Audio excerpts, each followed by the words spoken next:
Good morning, everyone. It's a pleasure to be participating at the 13th Indian Management Conclave and speaking to you today. So thank you very much for the invite. You'll notice on this slide that there's reference to former dean and past president. For the record, I retired from a full-time role about 4 weeks ago after 7 years as the Dean of the School of Business Law and Entrepreneurship at Swinburne University of Technology. And prior to that, I'd been at Monash Business School for 15 years, and prior to that, previous schools. For the last 7 years, I've been on the executive of the Australian Business Deans Council. You're probably very familiar with the Australian Business Deans Council, or as I'll refer to it as the ABDC, because of our journal rankings. But please be assured we do a lot more than that, and I would like to bring some of what we do into this discussion today. So I've been the president of the ABDC for the past 2 years, but with my retirement, have just handed over the reins there. After 40 years in higher education, I do intend to remain active in academic circles through my adjunct and honorary roles and ongoing engagement with organisations such as AACSB.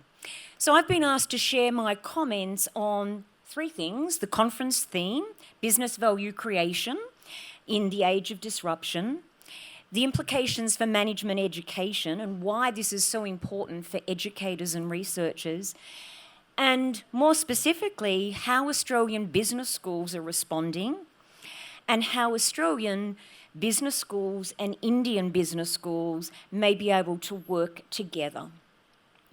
So societal needs and business models are changing, so business and business schools must change also.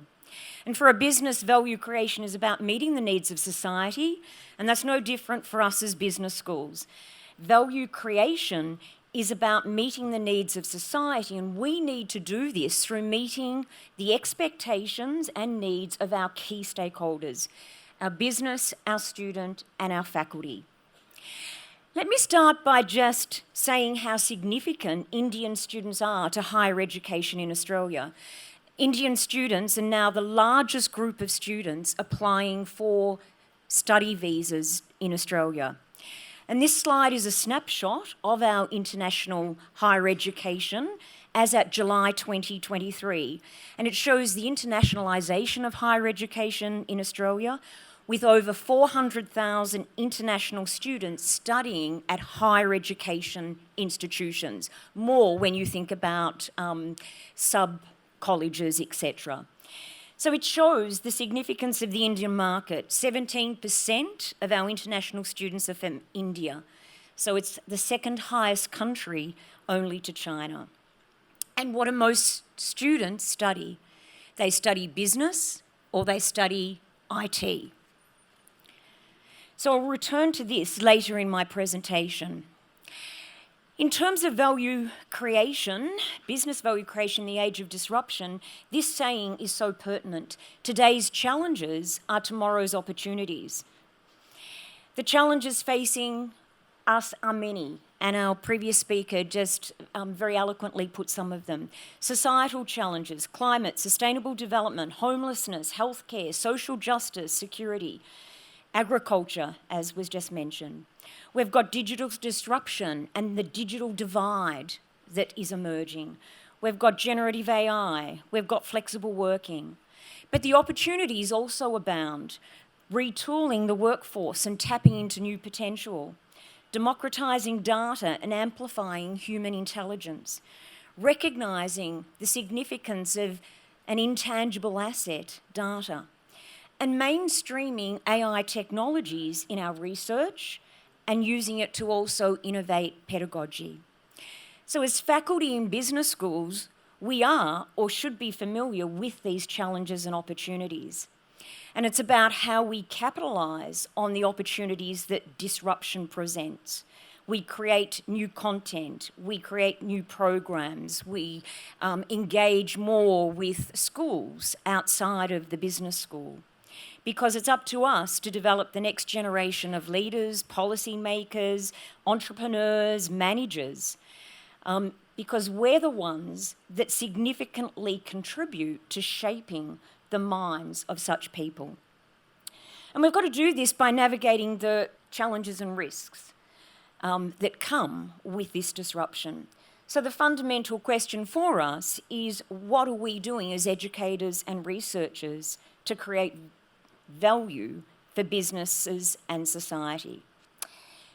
Now, there's many outstanding examples of what is being done in business schools to create the future leaders and knowledge pivotal to business creating value. As business schools, we should all have a purpose, and while we may frame it in different ways, and market it differently and speak to it in different contexts and in different regions, it fundamentally reverts to societal impact, a central tenet in business school accreditations. And we find this is the purpose of our business schools as well. And business schools deliver their purpose through education and research. And what we're increasingly seeing and hearing is that engagement is pivotal to elevating our education and research activities. And our previous keynote speaker just spoke about the disconnect. So what we need to do is we need to make that connection, and we're seeing it being driven through engagement. Engagement for mutual benefit. Certainly in the Australian context, and I suspect globally, we're seeing a depth and breadth in partnerships, industry partnerships, than we've previously been seen before. The partnerships are with a larger range of enterprises than ever previously. Government, for-profit, not-for-profit, and the community more generally. The partnerships are more structured and formalised, with multiplicity and mutual benefits. They're deeper, they're more meaningful. In Australia now, we would not create a new program unless it was co-created with industry.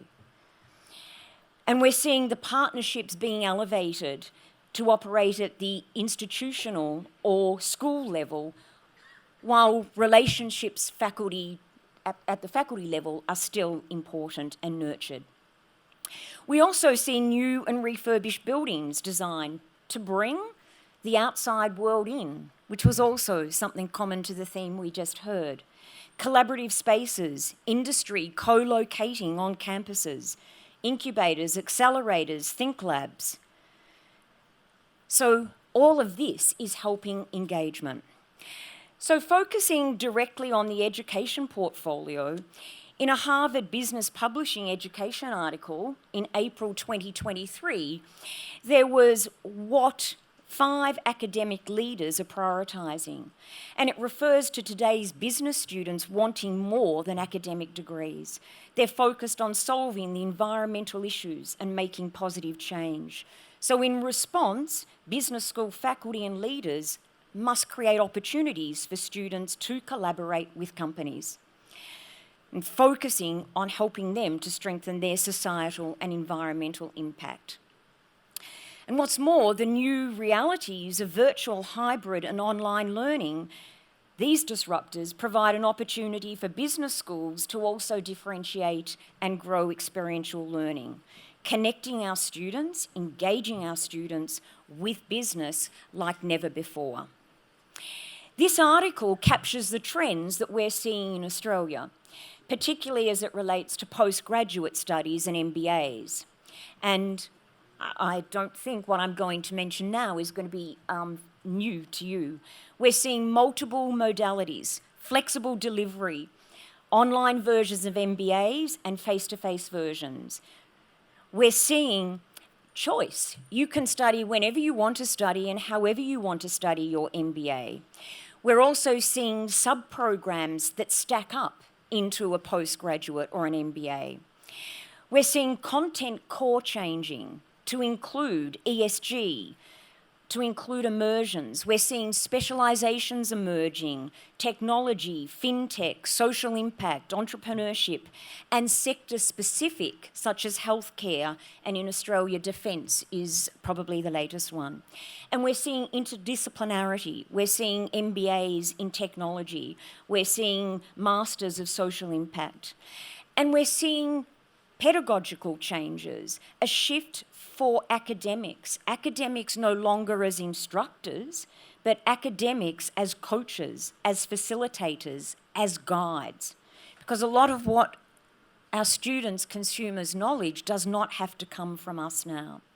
So these trends, I'm certain, are what you've already implemented in your programs or you're thinking about as you refresh programs. Turning to research, research attention in Australia has moved from quality to impact. It's not saying quality is not important, but let's focus on impact as well. And that was heavily influenced in Australia with the federal government doing a research impact evaluation of all universities and funding linked to our research impact, not our research quality.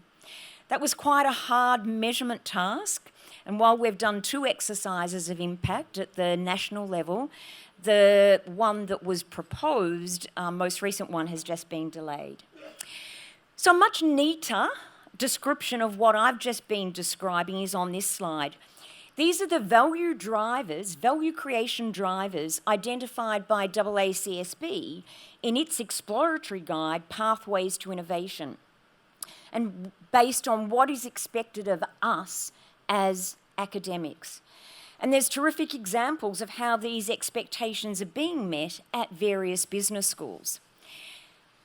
And if you look at them, the value creation drivers around equitable access, innovative problem solving, timely curricula and credentials, adaptive learning methods, and impactful knowledge creation, and societal impact leaders. So the question is, how are we utilising these value creation drivers to serve our stakeholders better? And that leads to a question, is there growing dissatisfaction amongst business leaders with the talent that we are producing today in assisting businesses to deliver on their purpose and their value creation needs? And what's being called for is revisiting the theoretical framework of key management disciplines, reorganising ourselves differently, and meeting higher order needs of changing corporations. If you think about the skills for the future world of work that the World Economic Forum identified, this is what we need to be doing to make sure that we remain relevant. And there's a list of 10 there. And the question that we always ask is, how are these built in to our programs and our management education more generally? In the interest of time, I won't go through each of these. I'd like to now turn to the Australian Business Deans Council and what we are doing to amplify value creation. And in doing so, we recognise that collaboration and the collective voice is the way forward.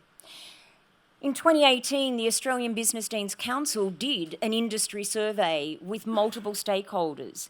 What were their views on engagement? Really what we just heard from our keynote. The current levels of collaboration are often inadequate, due to faults on both sides, I must say though. We need behaviour change in business schools. We need to encourage greater industry engagement. And maybe that needs changing incentives that we have in business schools. There needs to be collective and systemic ways for business schools to talk to industry. And industry also told us that we need more regular catch-ups to share information and discuss the latest industry trends. In terms of what we were doing to prepare our graduates for the new world of work, what they told us, whether this is reality or not doesn't matter, it was their perception, that increasingly business schools in Australia needed to teach what can't be automated. They wanted to make sure that any job that is predictable can be replaced by machines. So the importance of making strong life skills, learning to learn. And what they also told us is the workforce is becoming increasingly diverse. So graduates need to understand traversing multi-generational and multicultural workplaces.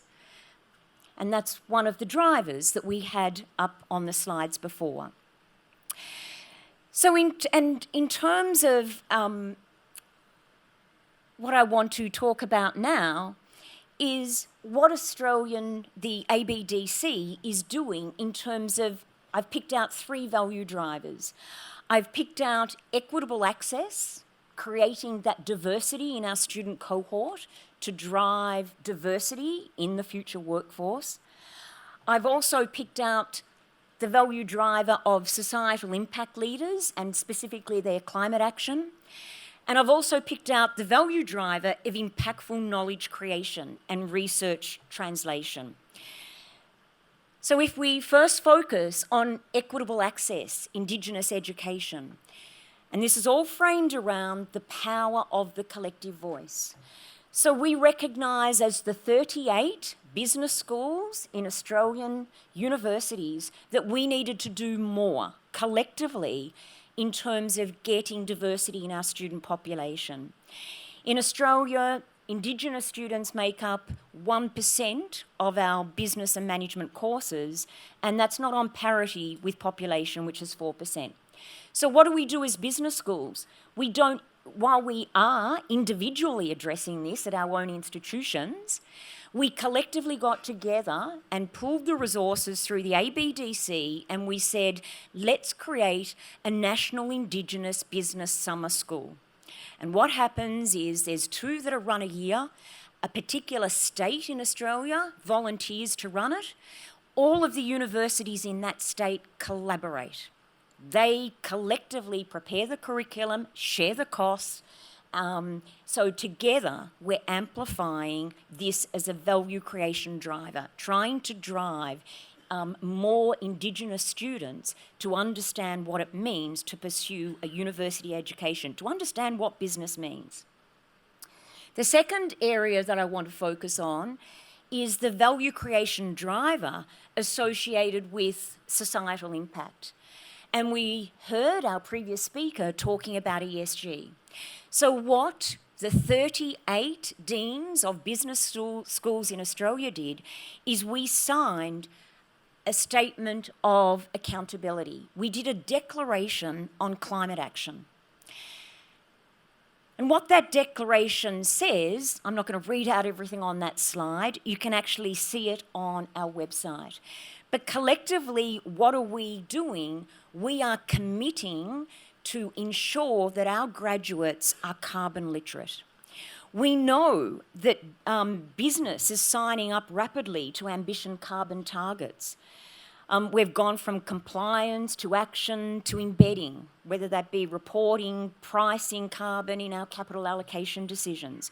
So we have an obligation to ensure that our graduates go into a workforce with literacy on climate. We, as business schools, have the expertise in business transformation, in measuring performance and return, in managing operations, in marketing, in organisational leadership, etc. So collectively, we got together and we said we're going to do something about this. And a key action we've taken, which is the last point on that slide, is we dedicated resources from all business schools in Australia as members of ABDC, and we appointed a Climate Action Fellow.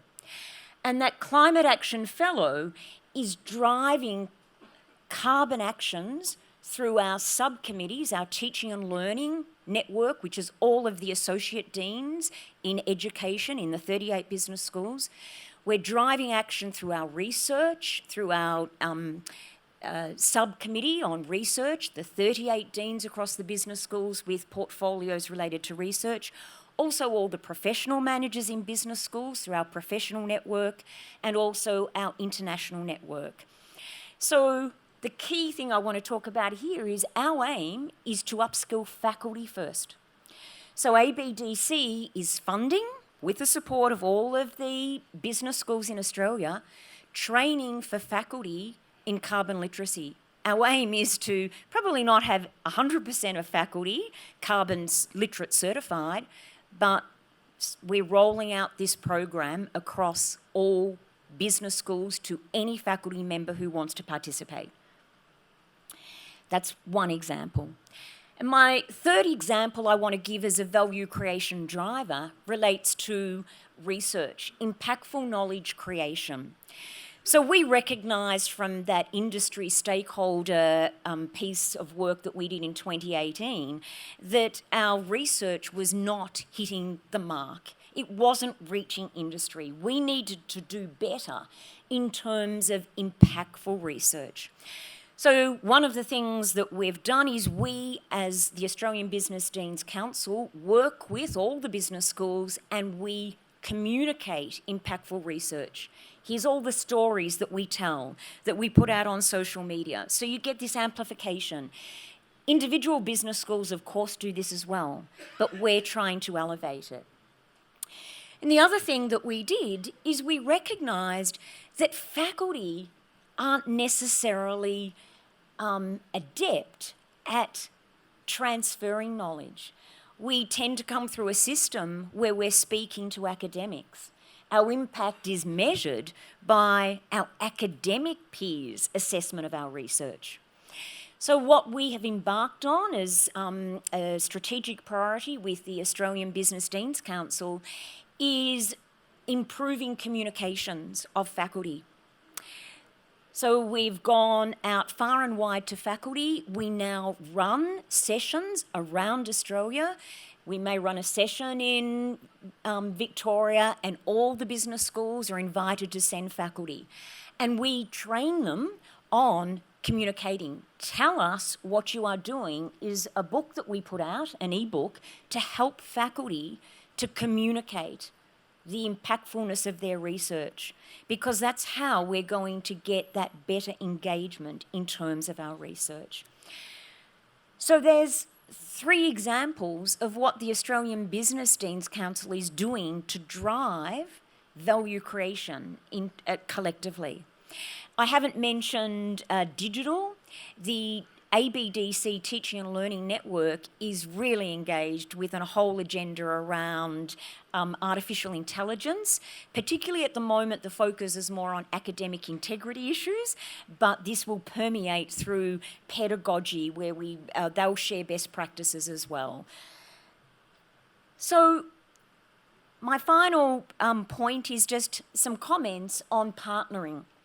And this is relationships between Australia and Indian business schools.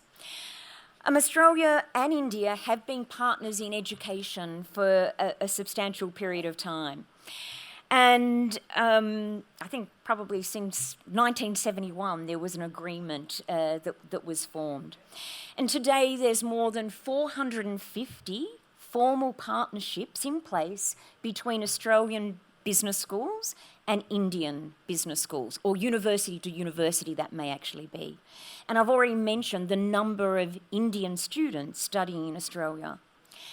So importantly for Australia, your national education policy outlines an ambitious plan to internationalise India's education sector. And the Australian government and our education institutions are deeply committed to supporting you in these endeavours. So opportunities for increasing and deepening international collaborations with Indian higher education institutions are rapidly increasing. And over the past year, we've seen Australian and Indian institutions develop even more and a larger range of innovative and transformative dual, joint and twinning programs. I think one of the most recent ones was University of Western Australia and IIM Kozhikode have launched a global MBA where 1 year is getting a professional certificate and then getting a second year, the global MBA from UWA. We've got so many more student experiential experiences, immersion experiences. Another example, Melbourne Business School, executive and senior executive MBA students, now I understand, take immersion modules at the Indian School of Business campus.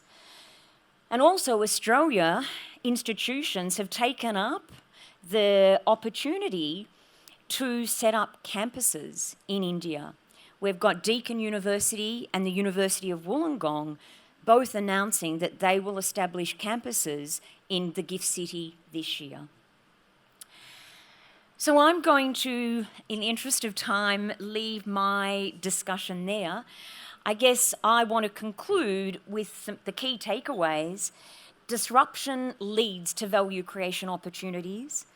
I've used a framework that came out of the AACSB Pathways to Innovation, the value creation drivers, to frame the question to all of us: which driver or drivers are we using to create value for business and to create value for our stakeholders?